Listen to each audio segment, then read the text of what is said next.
Joining me now, first-time guest, although my goodness, have I been a fan of this person for a very, very, very long time, back when he was writing about the Knicks as part of his like regular course of business. He still writes about them, but now he also writes about all the other NBA teams, which is a gift to anyone who loves the league.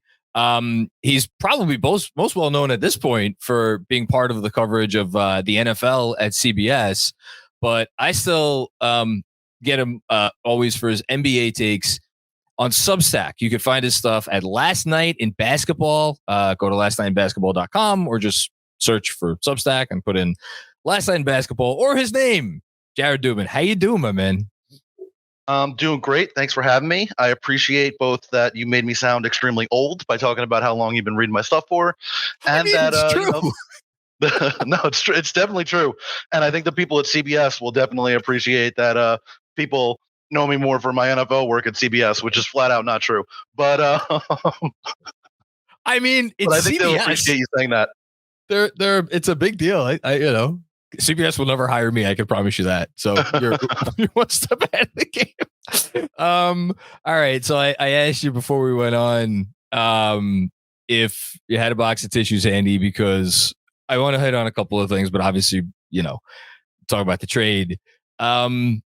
You wrote it. I don't even have to put words in your mouth. You wrote it that Immanuel Quickley is your favorite Knick. So before we get into like any analysis, I'm going to ask you actually two questions. One, did you watch any or well, actually, no, I know you watched it because you wrote about it. So you watched the Raptors' first game with Quickley and RJ. How are your emotions today, the day after that? Honestly, the thing that the overriding feeling I've had the last couple of days is that I'm really mad at the Knicks that I don't get to be really mad at them for the Immanuel Quickley trade. Like, I've been gearing myself up to be like so vitriolic for months and months about them trading Immanuel Quickley for someone that I don't like, and like, how could they do this? It's such a stupid trade. And it's like they traded for another one of my favorite players in the league in OG Anunoby, who I've loved for a really long time, going back to when he was at Indiana. And they also they traded for the exact guy that they've needed for this particular team for such a long time. Like, the thing that they've been missing above anything else has been that sort of big wing Swiss Army knife defender that they could throw at the best wings in the league, which is exactly what we saw them do in his first game yesterday against Anthony Edwards. Like, they had a bunch of really good wings, but they were all on the smaller side. Even RJ, who, was 6'7" and built well, he was not the guy that you throw at the best big wings. And OG is that. Like, if there was anything that they needed other than like the guy who's the number one star that by himself is the reason that you contend, they needed like the archetype that OG Anunoby is, if not the best version of, then pretty close to it. And it annoys me that the Knicks traded Immanuel Quickley for that, because I don't even get to be that mad about the Quickley trade now. Like, it's just, they robbed me of what I wanted if they were going to eventually trade him. So my favorite part of that, and it shows this, sir, is not your first rodeo. You managed to slip in there not once but twice that this is the Immanuel Quickley trade as opposed to the OG Anunoby trade. And I was happy you did that, because the first thing I wanted to start off with, I feel like when the trade went down, it was a hot take to say that.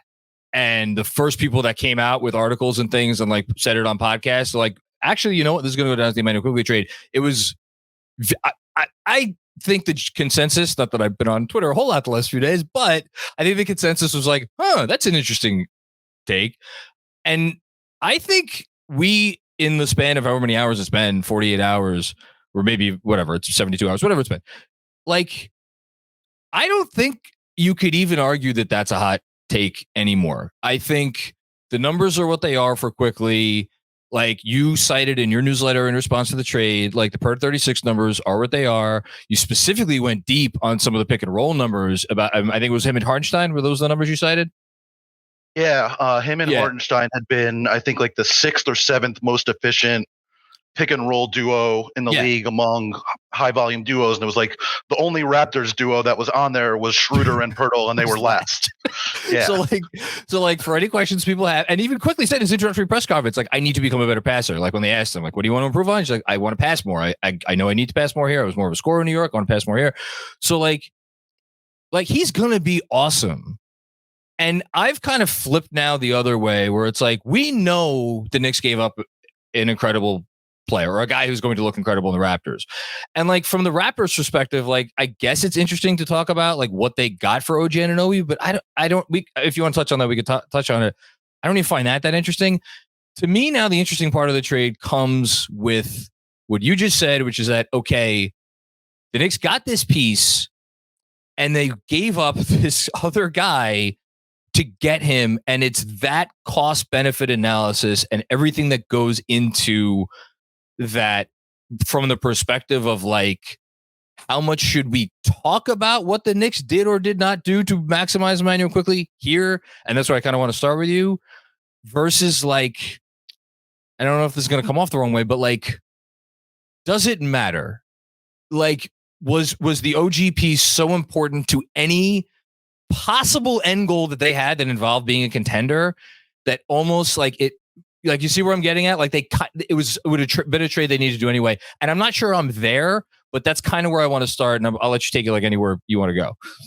Yeah, I think that's an interesting way to think about it. I do think that they needed to get like an OG type of guy to be a real contender. And I think they knew that. That's why they've been targeting him for so long. And I do think that they tried to get sort of facsimiles of that guy. Like you can say like, maybe Josh Hart could be that kind of guy, but it's not the same. He's not as big. He's not as good individually, defensively.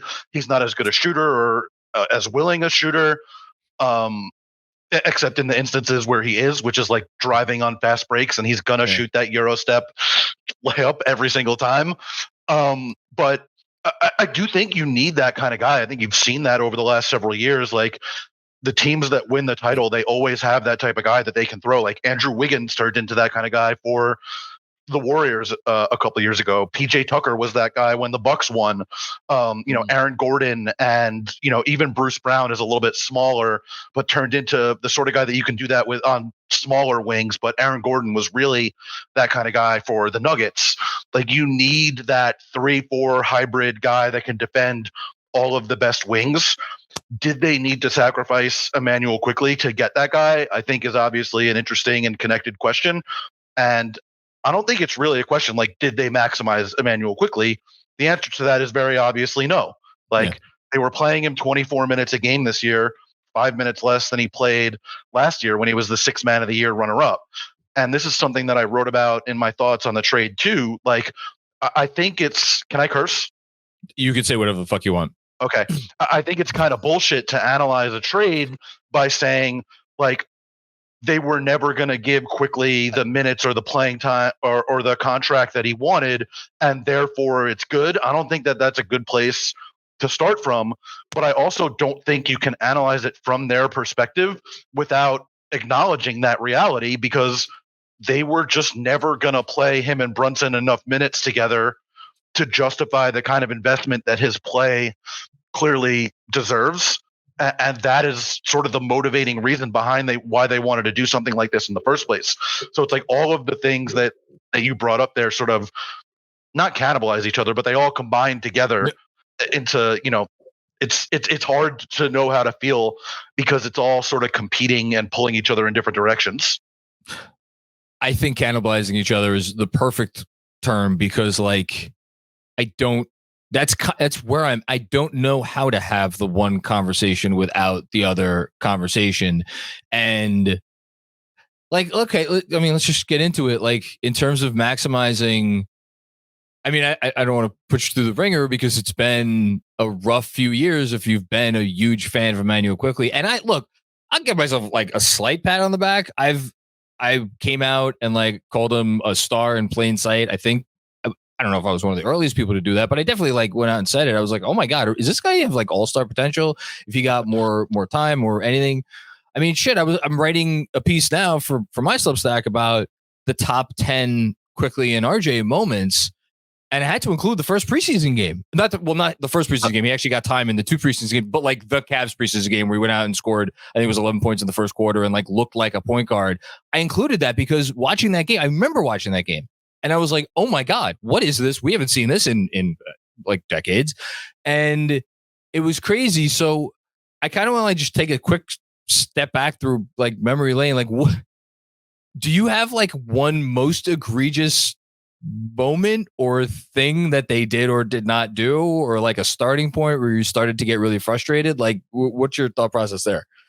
Okay. I remember specifically not watching that preseason game because I try not to get caught up in like, oh my God, this guy is doing this in the preseason and I can't believe I haven't seen this before.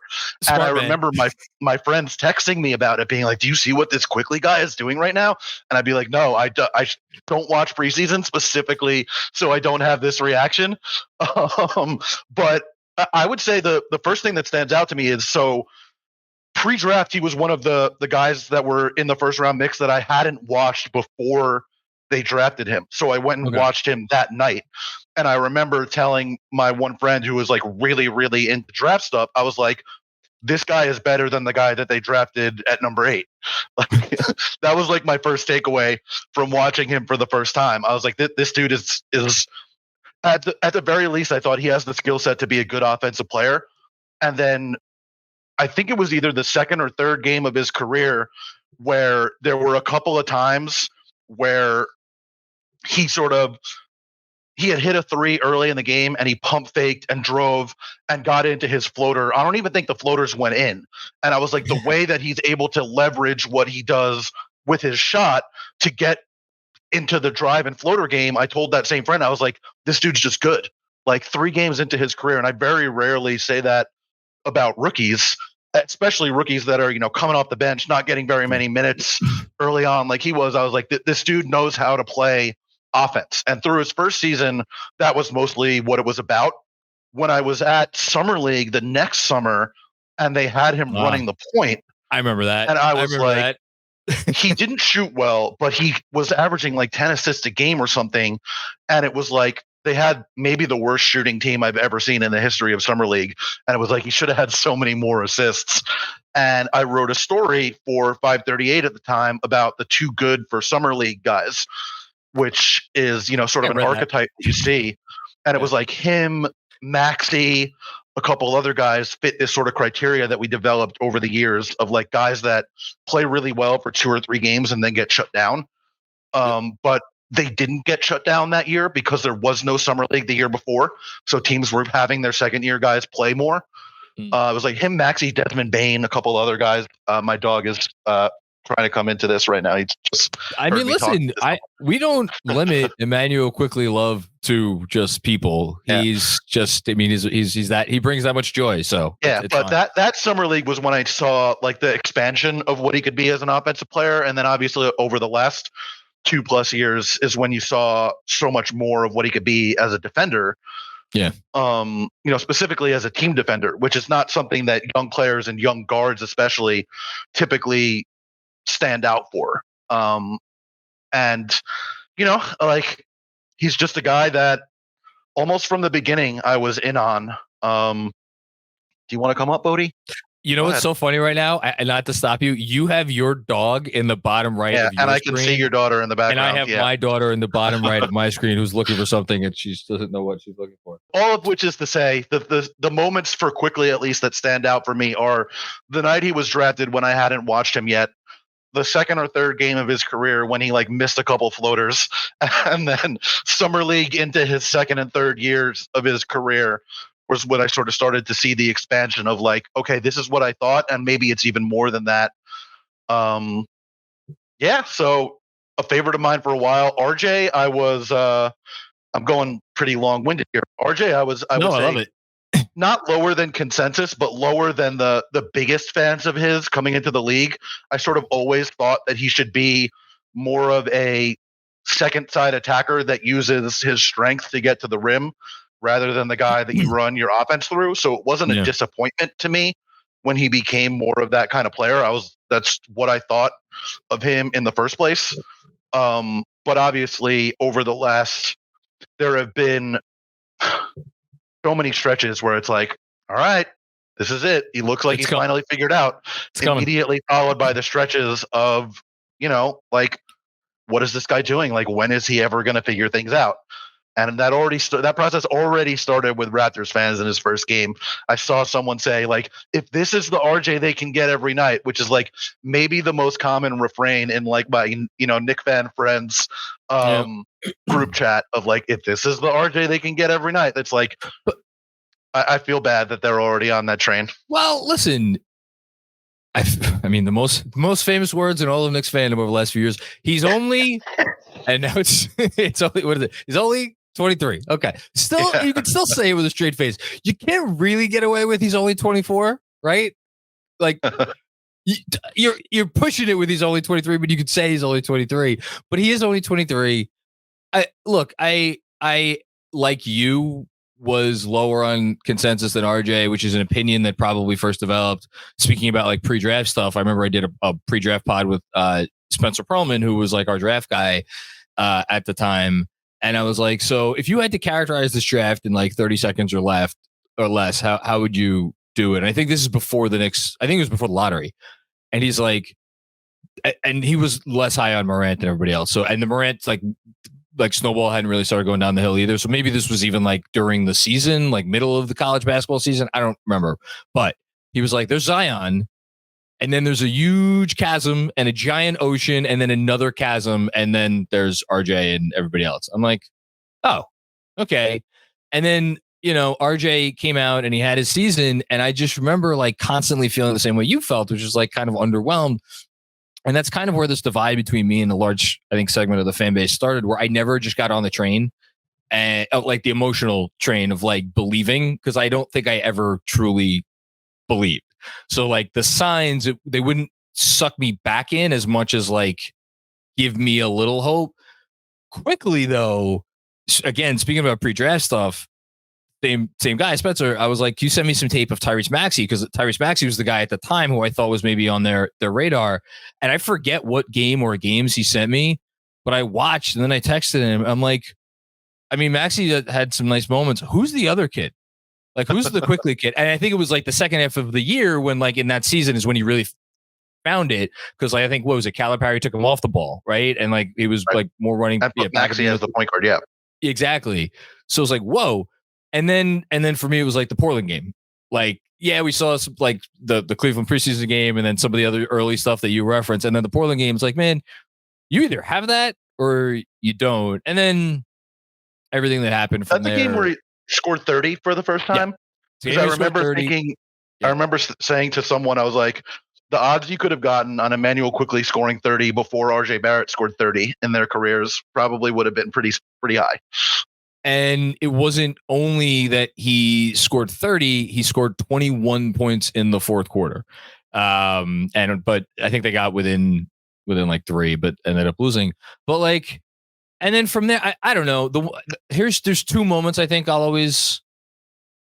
Well, I don't even know if it's 2. It's really one. It's really one, and it's look. I don't know if you know this about me. I'm a massive Tom Thibodeau fan, like a bigger fan of Tom Thibodeau than anyone has any right to be about any coach. Can't really fully explain it. It's just one of those things. I own it, at least, though.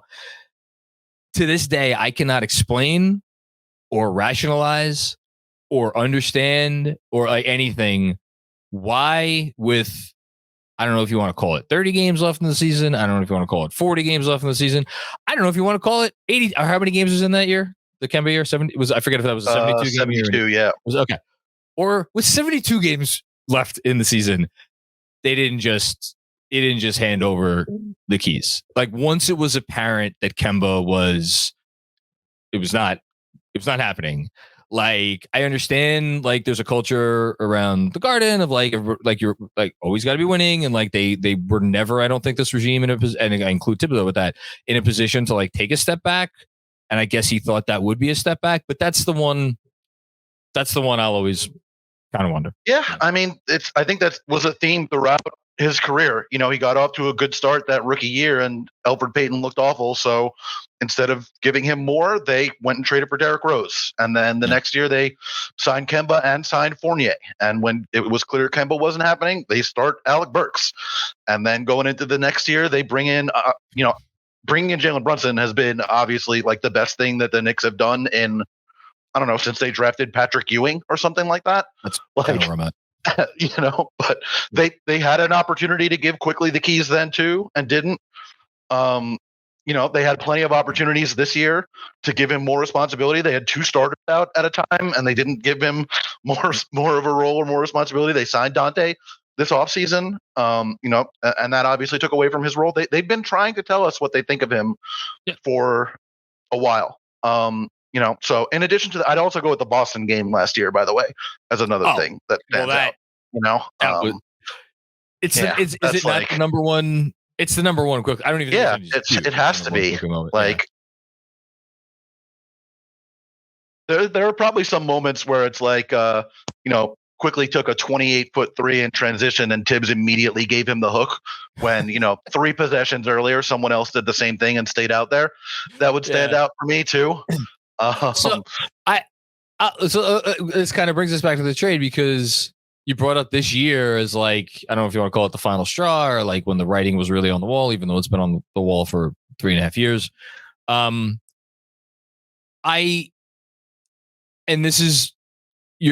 don't think you're going to agree with this, but I'm going to put it out there anyway as a just a thought exercise. And this is the one thing where I personally can't get past, and I have a feeling you might feel differently, but I'm going to ask you about it. Internally, and I don't know if this is just Tibbs, I don't think Tibbs has this much power, because I think they do try to make decisions as a group, and they have God knows they have a lot of voices, and I don't know how productive that always is, but whatever. I just don't think that before Brunson got there, I don't think they viewed him Quickley as a potential starting point guard. And then after Brunson got there, I don't think they viewed that backcourt as a tenable starting backcourt on a team that could contend for a championship. And like, the reason I have trouble killing them for that is because I just, like, you could count the number of small backcourts that have really contended at a high level on one hand, and they usually come with caveats, like finding a guard duo like Fred VanVleet and Kyle Lowry who could guard like those dudes guards. Like, they were 2 of the best small guard defenders in the entire league. And VanVleet didn't start that year. You're right, and VanVleet didn't even start. Yeah, that's a great call. So I get it, but then it's like, all right, this is where I think favor more towards the people who are like, that's the most ridiculous thing I ever heard. Because let's say you think you could foresee the finish line, and let's say you have magic powers and you're like, this isn't going to work. One, it doesn't justify not giving it a try in certain circumstances, and we could talk about like how plentiful those circumstances were over the last 100 games since Brunson got there. But then, like, more than that, it's like there's a lot of shit that could happen in the course of trying to get to the finish line. So, like, to not do it because you're fully convinced it's not going to work. Okay, maybe not, but like, there's more than one way to skin a cat.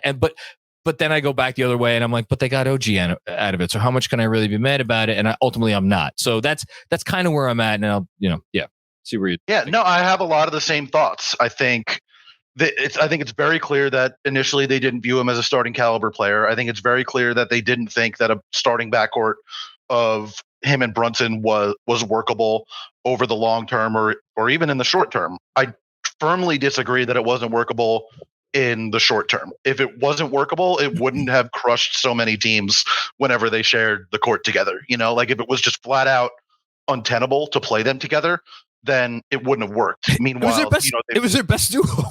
Right. And meanwhile, they've tried plenty of units that don't work. They played Hart and Barrett together a whole lot for a unit that got killed when it was playing together, Whether it might not have worked in the long term, I think The historical evidence probably does weigh on that side, but I think the fact that it hasn't happened doesn't mean that it can't happen. Can't happen. Yeah. I think that those are two different things, and I think it did deserve a shot to see if they could have made it work. And I don't think, given the players that they had on their team, not playing it more was doing the team a disservice, not just doing the player a disservice. Like the idea that they were leaving one of their best combinations to barely play together.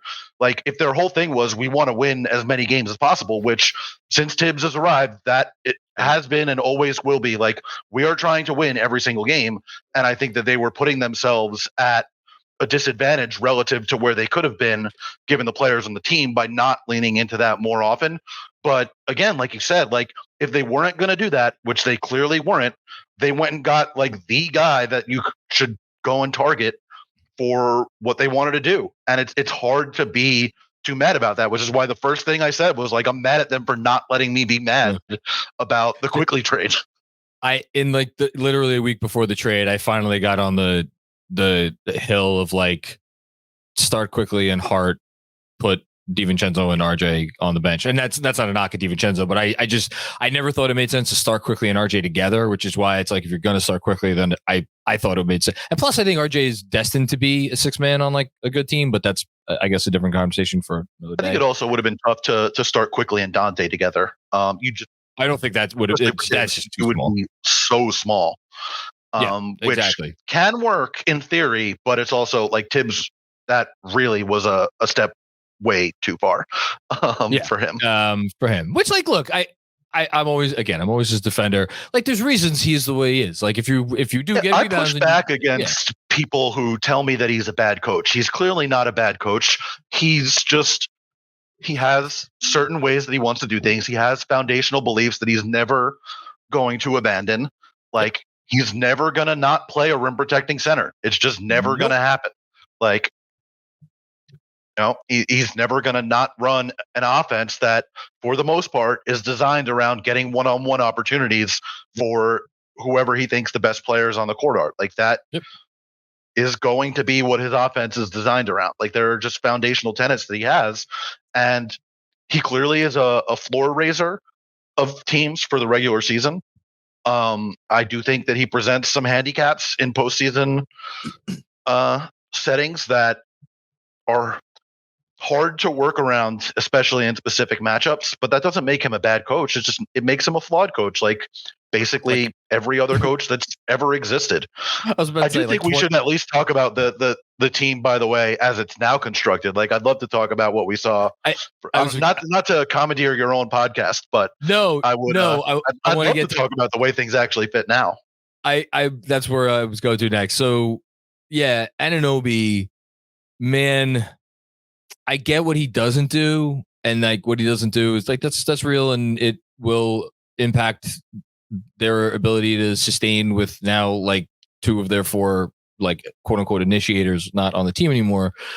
But man, watching that dude, I mean, what I've caught myself doing recently is like, instead of I've kind of stopped saying like a player like OG Anunoby, because I really don't know that there's anyone out there. Like, how many guys out there who can guard, like we saw it last night, like can guard Towns on one possession and guard Anthony Edwards on the next. Like, I don't know that there's anyone else who could really do it serviceably.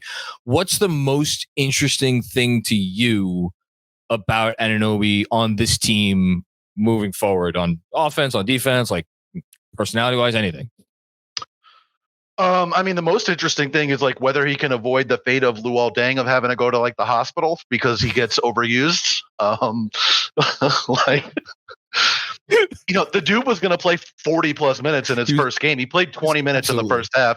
He was on his way to playing, I think, 41 minutes if he didn't foul out. Like, he's going to need like to live in an oxygen tank or something.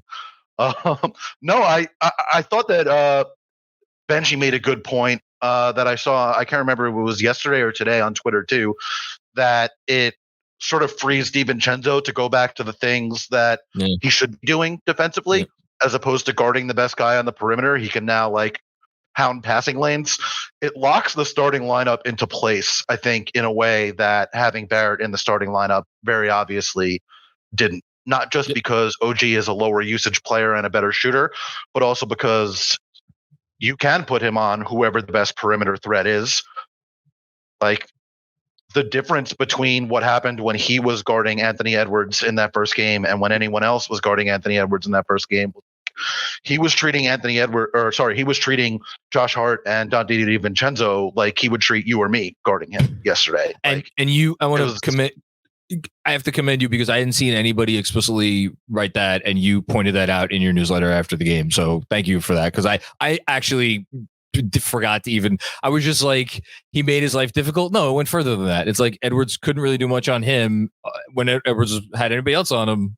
He had he was absolutely like deep frying, sauteing, whatever kind of cooking you want to say he was doing to those other guys. Like, it was like they weren't even there. And then obviously, you mentioned he guarded Towns also. Like, I was listening to Fred's podcast earlier. He had a possession on Towns where Towns was isolating at the top of the key and tried to drive through Anunoby and just literally could not. Like, he physically could not move OG Anunoby on the drive, and tried to shoot a little fadeaway and was, pitching for a foul that just didn't exist. And that was the play where, I think Hart kicked it ahead to OG, who then took out on the fast break and kicked it to Brunson in the corner, swing to Dante, swing back to Hart for three. Like, that's the kind of thing that you're going to see quite often from him. Like, the rarity of his skill set as a defender is really, really notable. That's why I've loved him as a player for such a long time. And obviously why the Knicks have been targeting him for quite some time. It would have been really interesting to see what would have happened if whatever deal they were talking about at last year's deadline had come to fruition, because obviously they spent so much of the Heat series looking for anyone that could guard Jimmy Butler. They wound up using Hart and Grimes. OG presents, I think, a much different challenge. I took that, what you started to say there, I was going to take it a different way until you finished your thought. I thought you were going in the direction of like, because the rumor deal included neither Quickley or Barrett, and it was just like they were trying to get him for 3 firsts and Fournier's contract, which, like, picturing OG in the same starting lineup as Barrett, that's the thing I could never get past. Yeah. Which is why I didn't think the trade was ever going to happen, because I'll say it out. I think I've said this actually numerous times on the pod. Like, I didn't know how, let me rephrase that. I didn't know how interested the Raptors would be in RJ Barrett. And honestly, we still don't know how interested the Raptors are really in RJ Barrett, but I don't know. Maybe we'll find out. But I think if you watch the Sportsnet broadcast of the Raptors game last night, you would think that RJ Barrett was the guy that they traded for. Yeah. But I not that I've had a ton of interaction with Masai in the past, but knowing the way that he thinks, I would not imagine that RJ was the guy that they decided to target here. Yeah, we can leave it at that. We can leave it at that. The thing that I'm most excited about and most surprised by is going to be the most novice basketball take of all time, but I was completely and totally enamored after watching last night. And this is a sign that I just haven't watched enough Raptors basketball. I had either forgot or never realized to begin with how when he powers up for a dunk at the rim and like his 2-footed leaping ability, holy shit. I mean, that dude, and that's just like, I feel like that's something that will come in handy one way or another, to say nothing of the cutting and stuff, which again, you pointed out very, very well in your write-up. He's also just so strong. Like, yeah, the Towns play, I think, exemplified that too. Like, you really just can't move him, and that's a pretty rare capability for a wing. Like, he's built like he's 6'7", 6'8". He's got to be like 240, something close to that. Like, I think they list him at 232, but I don't know if I believe that. Yeah, I mean, he's a big dude. I think the other interesting thing I saw yesterday was that they staggered him and Brunson to play together with, I guess, what you would now call as the new second unit. Yeah. Even though the way you thought of the second unit before was like whenever Quickley was out there, but McBride was not out there with the second unit because Brunson was. The non-Brunson minutes are going to be an adventure offensively. unless and until they find somebody else. Can we stay on that for a sec? So I think I talked myself through it as I was doing the live stream last night, which is like, okay, here's where I arrived at. What's the best offensive unit you could put on the floor that contains Miles McBride, right? And I think it probably has to also include Brunson. Otherwise, you don't have anybody to like run the offense. So, but then why are you playing Brunson? Right? I know Brunson. Yeah. Or excuse me. Sorry, not why are you playing Brunson? Why are you playing McBride? Sorry, mixed up my point guards, even though they're not that similar. Because which, by the way, like if they don't make a move for another like ball handling guard, I would not be surprised if McBride didn't play that much or at all in playoff series. Oh, and they were just like, Dante is the backup point guard. I would not be surprised if that was a thing. Again, I didn't watch a ton of the Bucks in the season in question, but I know there was one season where he was in Milwaukee where he was kind of like a de facto point guard for them. But what was I going to say? Yeah, so like, and Benji pointed this out last night that McBride it's not really a point guard. He's just like a small wing. That's how they use him. Right. That's how he plays. And it's not like he initiates anything other than maybe throwing an entry pass or whatever. And he even tried to do that once last night, and it didn't work out so well.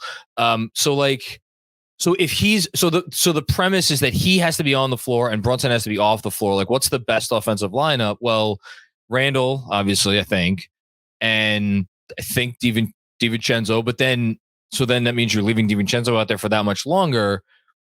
But I think they want to get Grimes on there in the first quarter, so that's tough. And then they always run hard out there as like the first sub. So like. And you're small if you have DiVincenzo, Grimes, and McBride out there, which Tibbs isn't going to want to do. Like it gets. But then Hart doesn't come in until the top of the beginning of the second quarter. Like that's why, like, the more I thought about it, the more I'm like, yeah, I guess this is kind of the best thing that makes sense now. But that leads me to my next question for you, which is. I guess A, do you think this is tenable? And B, if not, like, is there someone? I think everybody in Knicks fandom has their eye on someone at this point. Are you more like, let's take a little swing? Are you like, I want to see Malachi Flynn get a chance, or are you on like one of those people on like the Murray train? Which, by the way, I'm not like completely against, but there's something I can't get over with the Murray idea in terms of the fit and like, is that really the best? Is that really your best use of assets? Of course, I don't know what it costs to get him. Anyway, your thoughts. Yeah, I'm on, I think, the take a small swing at someone kind of train, I think. Mostly because I don't know that the upside for them to make like a real conference finals type of run is there this year anyway, if Mitchell Robinson's going to be out. Like if you're going like, let's go get, Jordan Clarkson or Murray or whoever. Like, I don't know how much that necessarily changes your life this year if you don't have the guy that's going to anchor your defense to be good enough and to make your offensive rebounding good enough to put you on a real run anyway. So I don't know that I would be on the, like, let's go all in for whoever kind of thing. I'm also on the, like, their next move for whoever it is, I would just be aiming much higher than DeJounte Murray or Jordan Clarkson or whoever it is. Like, to me, if you really saved your powder for whatever this next move is, you have to go get a guy that by himself makes you a contender. Like, that's the guy you should be making a move for next. And I don't think DeJounte Murray or like even Donovan Mitchell satisfies that criteria to me. The Mitchell versus Murray conversation is one that I don't even know if it is like, it's, who knows? Like, so much shit could happen where, I mean, obviously I think Murray's available, but with the clutch thing, who knows? And then Mitchell, like, I don't think Donovan Mitchell is available. Like, not right now. I mean, but like, yeah, no, I totally. But it could all change. One sweltering day in July. Is all it's going to take. I don't know. I'm like very wishy-washy right now in terms of what I don't really have a firm opinion on what I want the next thing to be. I want to see this version of the team for a while. That's the honest truth. I think it also depends on like what you think about the Robinson issue I presented. Like, I think that affects the timeline of whatever the next move is. Yeah. And I think it also depends on like do they want to get something for Fournier's contract by the deadline at all costs, or are they willing to say, like, we're going to try to pick up that team option for next year to get something this summer? Yep. And do they know what that thing is? Because I don't think you can justify picking up that team option and then taking the contract into the season. I think it has to be a thing where you pick it up and you have your deal ready for whatever it is in July. So those two timing things, I think, are sort of connected. And that affects, I think, what you want the next move to be and when you want it to happen. And how confident are they / how good a read of the landscape do they have? Because not last year. No, with whatever. So with the Rose one, where like there's been reporting that they like thought of picking it up, but as you just pointed out, like the deal wasn't there. So like, I would argue that at where they're at in their team building progression, and also where the league is at, where the second apron penalty is really coming for teams starting next year, like they need to know before the deadline, like obviously to the extent that they can, like they better have a good freaking idea of like, if we don't move this deal now, like we are going to have a good use for it come whatever it ends up being, like June 30th or whatever the case may be. Yeah, I agree with that. I think they're also like I would imagine that if they thought they had a Mitchell deal last summer, that they would have picked up that Rose option to include him in that trade. And part of the reason that they didn't pick up that option was because they didn't think that they had a Mitchell deal. And I think part of the reason that I was against a Mitchell deal last offseason was because I didn't think that they were in a position where making that move for him made them a real contender. I think that they're more in that position now that they have Anunoby on the team, but I don't know that Mitchell is the right guy to target in that situation because of the various things that have, happened since then. And it also, I think, presents a similar, like, Mitchell is a better player, but it presents a similar, like, two small guards sort of conundrum. And that was, again, part of the reason that I was against the Mitchell trade in the first place. And I wrote about that when Cleveland traded for him, of like, can you build an elite defense or a good enough defense to contend when you have two small guards like that? And I think part of the reason that it made more sense for Cleveland than it did for the Knicks at the time was because they had Evan Mobley and Jared Allen, who could then form the foundation of an elite defense, which is exactly what happened for them last year. Yes. And the Knicks, Mitchell Robinson playing like he was early in the season, you can do that, but he hadn't been playing like that to that point in his career. And also, he has not been able to stay on the floor, which I think is the more important issue. Well, I'm excited to see that. It really is such a shame that Mitch is gone. But even with like Hartenstein's not Mitch. I don't want to make him out to be Mitch. He's not. But like I don't know what. There has to be like not one level above serviceable, but like what's two levels above serviceable? Like that's a quadruple A kind of thing where between triple A and majors in terms of like a center. Like he's better than a good backup center, but he's also not like a good starter. He's like a fine starter. And specifically in like how their entire defense is predicated on like how they guard pick and rolls, and like Mitch's ability to like disrupt that and like cover everybody's ass on every fucking possession, or not every possession, but a lot of possessions because they have like a lot of weak perimeter defenders. What he was doing earlier this year was a level beyond what we had ever seen from him. And it's insane. Frankly, a level that I didn't think he was going to get to defensively. I'm going to grab the tissues because like Mitch is I love Mitch so much, and he's like, because he's such a goofball, and he's progressed every step of the way, and I'm genuinely wishing him a speedy and full recovery. All right, before I get you out of here, I've kept you too long as it is. I want to just spend a minute on I referenced it earlier, but like there's like a lot of basketball content out there, and yet oftentimes I find myself like, man, I wish there was a little bit more like really, really, truly elite basketball content out there. You produce some of the elite basketball content that exists on the internet. Again, the newsletter is called Last Night in Basketball. You can get it on Substack. And it's just, it's literally, it's what it says. It's Last Night in Basketball. Like you like watch League Pass and you write about things that are interesting to you. And then if something big happens, you'll focus on it. It's like exactly what a person who, even if you're a fan of a team, but you want a little bit more on the league and like at an in-depth level, it's the perfect thing. So I just want to like ask you, like, give me like a thing or two things that are interesting to you around the NBA right now, or, moving forward, like towards the trade deadline, like anything. I'm just going to tee you up. Yeah, man. First of all, thank you for saying all that. I really appreciate it. I've actually coincidentally had a bunch of Knicks stuff on there lately, not just about the trade, but one of the things that I do at the site is called Three Things.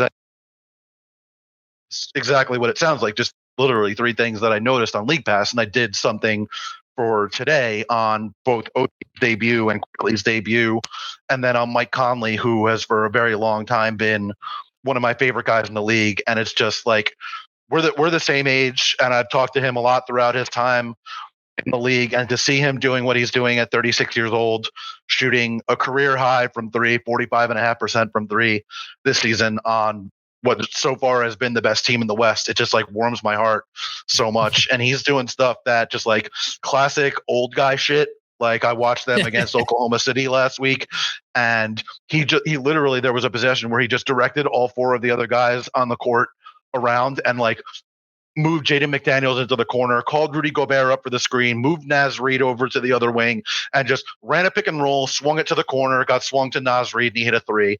And then he like missed a floater and like did the whole Pablo Prigioni sneakiness thing behind Josh Giddey, stole the ball, got himself a layup. Later in the game, he's guarding Kason Wallace on a fast break, runs him off the line and strips him on the way to the rim and creates a fast break going the other way. And it's just like, 36 years old. The guy weighs like maybe 150 pounds and has throughout his entire career. And he's just still doing this stuff on one of the best teams in the West. Like, but then so something that I have going up tomorrow on Minnesota is like, why isn't their offense that good? Like they're 19th in the NBA in offense, and Anthony Edwards is working on like one of the better offensive seasons you've ever seen.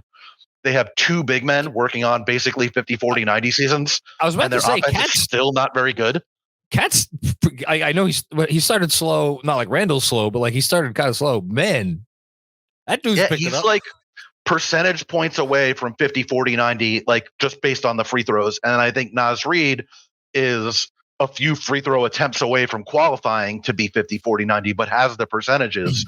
And it's like they've got that. They've got Edwards. Conley is shooting unbelievably well. Why isn't their offense good? So that's something that I have going up I'm excited tomorrow. to read that. And then actually, hold on. I'm going to pivot. This is the last thing, and then I'm going to get you out of here, I promise. Biggest threat to Denver in the West. Since we just talked about Minnesota, and we just saw Minnesota, do you think it's the Wolves? And if not the Wolves, who? Give me like one or two other teams. Yeah, so I'm on I don't think it's the Wolves train because I cover the whole league, so I don't watch every game of specific teams. I try to catch as many games of as many teams as I can, and obviously, especially of the best teams. I happen to have caught the two games that Minnesota's defense has looked at its worst this season, and I think Oklahoma City and Phoenix both tested their defense in the exact same way, and it just looked so easy to pull them out of what they want to do defensively. And I want to see if more teams try that and what kind of answers that they have. And so one of the other things I do at Last Night in Basketball is that I focus on a specific player or team and what they do really well. I did a video about Julius Randle a couple weeks back and like why he's been so much better since that disgusting stretch at the start of the season that had us thinking like, is this the worst season in the history of American professional basketball? Through 6 games it was. Yeah, which at the time it was, yeah. And since then, so one of the things that I'm focusing on is like, I'm going to do for this Friday is why I think even if they don't make a move that Oklahoma City might be that team that's the biggest threat. And it's because of Shea and Chet and all the different ways that they can test you with those guys and the guys that they can surround them with. And I'm kind of talking myself into Oklahoma City is the next best team in the West. Dude, I don't think I've been as surprised. I shouldn't have been surprised. It's a bad job by me that I'm surprised. I don't think I've been surprised by any single player in the league this year as much as Chet Holmgren. My God. Like the degree to which I'm all in on him is scary. Like from their first game, after their first game, I did another thing on like for the three things I noticed on League Pass, like the way he's able to contest shots at the rim and not foul, despite dudes pushing him under the rim because he weighs like as much as I do and is over a foot taller than me. Like, it makes no sense what he's able to do as a defender. It's so special. Yeah, I did because I grew up reading Bill Simmons, and so I'm still a sucker for doing my own my own version of like what he used to do. So I always like, whether I put it out or whether I even kind of just like do it for myself, like do my own little trade value thing. I think there's an argument that OKC has two of the top 10 trade value guys in the league right now. I don't even think it's an argument. Like, how many guys would you trade those two guys for? Like, I think, let's just say that I think they're probably happy with what they have, and you know, yeah. Like, I think it's also obviously Wembanyama is like one of the biggest freaks to ever enter the NBA. Because Chet didn't play last year, we didn't get to see how much of a similar kind of freak that he is, and he got a little bit overshadowed coming into this season. Like, the combination of skills that he has, like, obviously when Porzingis came into the league, he got the unicorn label. I think it much more applies to Chet and Wembanyama than it did to him because of what those guys can do off the dribble as offensive creators. Yes, and Chet defensively, well, Chet and Wemby defensively. We could talk about this for a very long time. And Andrew's like, hey, John, you're killing me here. No, but that's a good place to bring home because I'm happy you brought up KP because it now makes me think like there's always going to be the world where he doesn't get injured. And like, you know, defensively, what would that have looked like? But as you say, offensively, it was different. Such a good defender anyway, though. Like, he really had, dude. Like, God bless. But I also, is that not a little bit Boston, because they could tell him just stand there and put your arms up. Like, he doesn't really have to do much more than that on so many possessions. He was really good defensively, I think, in Washington too, though. Like, last year, he was. Nobody watched the Wizards last year. I barely watched them. Like, probably the only team I watched less than the Wizards last year was the Rockets, was because it was like offensive to my soul to watch the Rockets last year. It was like the most disgusting basketball I've ever seen in my life. But yeah, no, KP has turned into like exactly the kind of player that I think you would have hoped he could be. But I think he also, and he talked about this earlier this season, he realized that being the guy offensively is not the right role for him. Playing off of those guys and leveraging what he can do as a shooter and as a, you know, like a switch mismatch guy in the posts, and even as a guy like in the dunker spot and as a roller and things like that, and then just being a guy who completely erases what other teams can do in the paint, has turned into the best role for him. And he's found like the perfect team to just do the things that he's good at, which I think that's a really rare thing for a player to find. Like Aaron Gordon, I think, in the same way in Denver. That's a great call. Yeah. Like, when you find that guy where you could put him in the role, and I think that's the hope for the Knicks with OG, to bring it all full circle, is like he only needs to do the things that he's good at and not do the things that he's not good at. That's the hope for what you get with him, at least. It is the hope. And the thing that I wonder if it will be different is Aaron Gordon was touted as the guy and kind of got an opportunity to be the guy in Orlando. KP obviously had that experience in New York. And like, I guess to a lesser, I mean, obviously he was with Luka, but like there was still a spotlight on him in Dallas. Like OG has clearly, or I shouldn't say clearly, reportedly always wanted more of that opportunity. He's never really gotten that opportunity. Although I know he put up a lot of points a couple seasons ago, or more points than he is now. I don't know. He seems to like being in New York, right? That can't hurt. I think he will get a chance to handle more usage than he did in Toronto, if only because someone needs to soak up the usage that was going to Barrett and Quickley, which was a lot. So I think he can stretch himself a little bit offensively without being the guy. Sure. Yeah. I think in future games, people will see that when he does try to stretch himself as an individual creator, it can get a little bit clunky. It doesn't always go that well. He's not a guy that like reads the game on the move at a high level and is going to like make that pass on the move.